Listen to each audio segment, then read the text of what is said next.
All right, let's talk about something really important, your pension.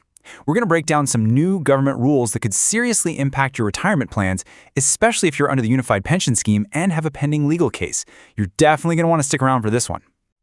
So here's the big question, right? The one that probably keeps a lot of folks up at night. You're about to retire, but there's a legal case just hanging over your head. What on earth happens to all that money you've worked so hard for? Well, we're about to get into the nitty-gritty of... Okay, first things first. Let's really get a handle on the problem here.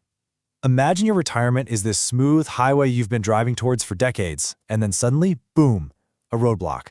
That's what a pending case can feel like. So here's the heart of the issue. A pending case, whether it's departmental or judicial, can literally slam the brakes on your full pension benefits. And the timing couldn't be worse, right?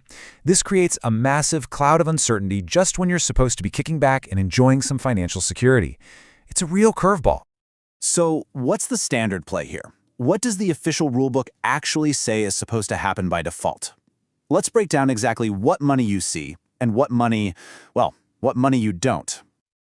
Before we go any further, there's one key term you've got to know: assured payout. It sounds a bit formal, but really it's just a fancy way of saying your monthly pension. You know, that regular check you're counting on every month after you retire? Now this is where it gets really interesting. The rules split your pension into two parts. So here's the deal. You do get your big lump sum payment. That's your own accumulated money, and it's paid out to you. But, and this is a big but, that assured payout, your monthly pension check, that gets put on ice. It's completely withheld. And look, this isn't just some random decision made on a whim. It's written right there in the rulebook, Rule 22 to be exact. It clearly states the default action is to freeze that monthly payout until the entire case is done and dusted. But wait, it's not all doom and gloom. There are some really important exceptions to this rule. A couple of specific scenarios where your monthly pension is actually safe. So let's take a look at when you can breathe a little easier. Okay, so there are two big ones here. First, if the whole thing is about a minor penalty, your assured payout is totally fine. It won't be touched. Second, and this is a big one, if the legal case against you only started after you retired, well then, it doesn't count. Your pension is safe. Makes sense, right? All right, let's talk about the light at the end of the tunnel. What happens if your pension was frozen? But then, you win. You're cleared of everything. Well, the good news is there's a very clear path to getting every single penny back.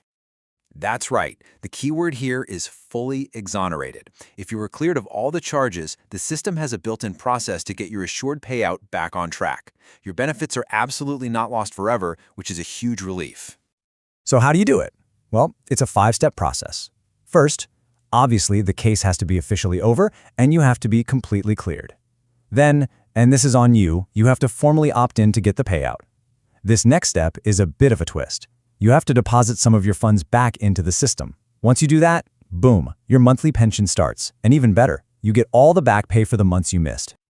Okay, let's zero in on that deposit for a second, because this is super important.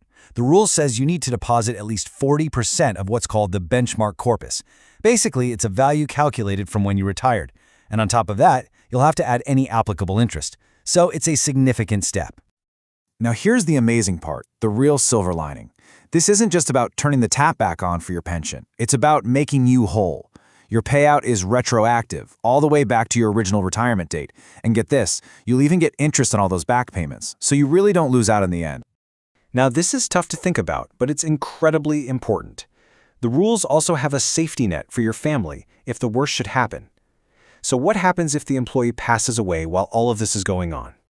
As you can see, the rules are pretty clear. If an employee passes away after retiring but while a case is still pending, their spouse can actually step in.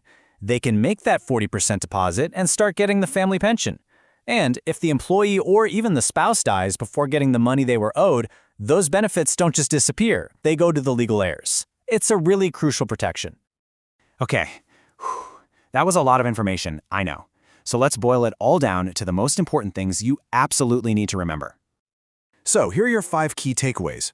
1. The default setting is that a pending case at retirement means your monthly pension gets paused. 2. Don't forget those exceptions. Minor cases or cases that pop up after you retire don't count. 3. Exoneration is everything. Being fully cleared is your ticket to getting your benefits back. 4. It's not automatic. You have to take action, opt in, and make that 40% deposit. And 5, your family is protected. There are clear rules for spouses and heirs.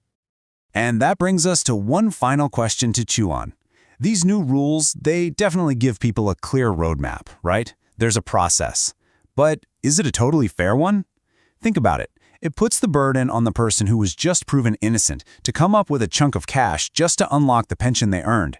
So it really makes you wonder about the balance here between following procedure and ensuring a retiree's peace of mind. What do you think?